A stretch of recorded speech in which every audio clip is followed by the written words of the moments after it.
So let's start from the beginning. When the American entrepreneur Alex Karp and the PayPal billionaire Peter Thiel co-founded a data and analytics company 18 years ago, they decided to call it Palantir. And at the time, the name was a reference to the one of 7 Palantir, or the Seeing Stones, used in The Lord of the Rings to monitor the world from great distances.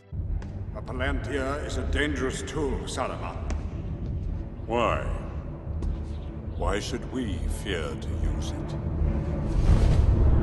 And to be honest, I personally think it's a pretty cool name, and I feel like a lot of other people felt so as well, especially Lord of the Rings fans. However, today, the name has kind of turned into a double-edged sword.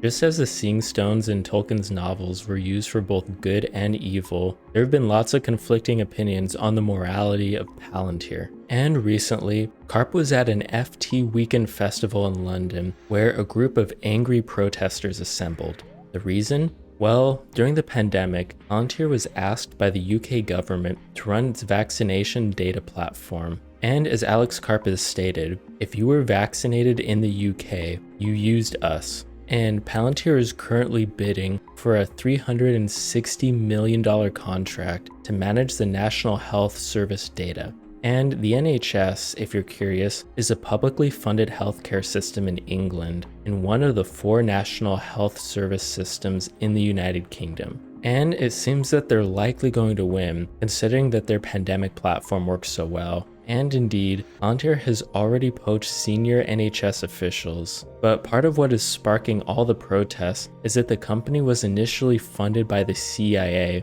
and Alex Karp has even said that about 50% of its revenues still come from security groups such as the FBI, NATO, the British military, and even the forces in the Ukraine. Now, believe it or not, this is by no means an outlier for American tech companies. Innovations like the GPS were born in military circles, believe it or not. And one of the reasons why companies like Palantir has decided to move from military into civilian work go beyond the simple idea that these kind of contracts can be fickle. In my opinion, it comes down more to money. Palantir wants to establish itself as a premier software company, not only in just the scope of data and analytics, but also every other software company out there right now.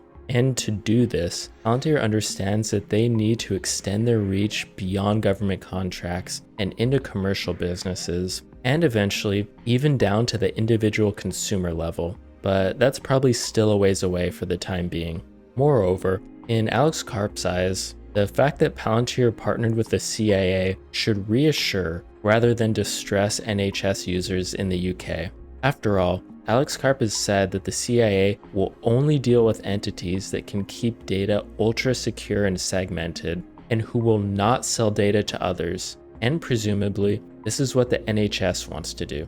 Still though, Palantir does have its fair share of protesters. For example, some protesters claim that Palantir is nothing more than a huge, secretive US spy tech business founded by Trump-supporting Peter Thiel, and says that the medical data should only be used for the public good, and thus not handled by any profit-seeking venture. However, be that as it may, and unsurprisingly, I strongly disagree with this sentiment. As soon as you tell a company that one area is off limits for profit, you're essentially restricting the whole idea of a free market economy. And furthermore, from all the interviews I've seen with both Peter Thiel and Alex Karp, I think it's pretty fair to say that both of them defy stereotypes. Like a lot of other big tech innovators, they're both intense, intelligent, and curious. Plus, I think the leadership in Palantir has a pretty interesting dynamic, with Peter Thiel being a Trump-supporting conservative, while on the other side, Alex Karp is a liberal who has many times professed his dislike for the arrogance and introverted nature of Silicon Valley.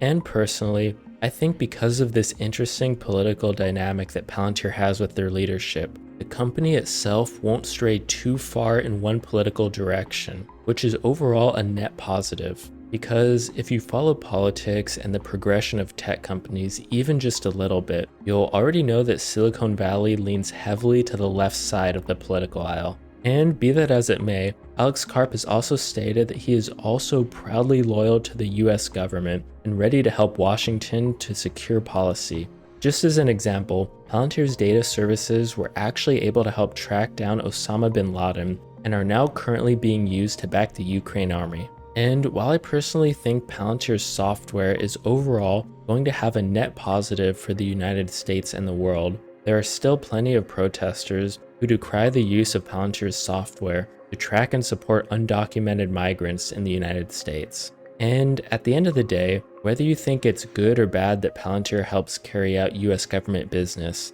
its only concern is to do so efficiently. And I can't really argue with that, as Palantir is a company that knows their business extremely well. However, I think it should be noted that as fears about handling sensitive health data to the private sector continue, Palantir makes its profit only through data management contracts, not from selling it. And I think this is an important distinction, because in that way, Palantir is very far removed from companies like Meta, who literally have the business model of selling personal data. You see, Palantir keeps their clients' data extremely secure and only allows their clients to have access to the data that each company only has access to themselves. Of course, I don't think this fact will calm any of Palantir's critics' woes. So for all the Palantir critics out there, I think perhaps the question that protesters should ask themselves is, if they don't trust Palantir, who would they prefer to handle the NHS data instead? A British company that may be less cutting edge? A public sector body that might be less secure? Or currently the NHS itself? To me, the answer is simple: Palantir. As the world becomes a larger place and more data becomes available, more and more businesses are going to have to rely on companies who can successfully and securely handle their data in the right way. And right now, in my opinion, I think Palantir is the #1 data mining company that the United States and its allies can rely on. And that's why I've invested so much money in this company, and I think it's going to do extremely well for me over the coming years.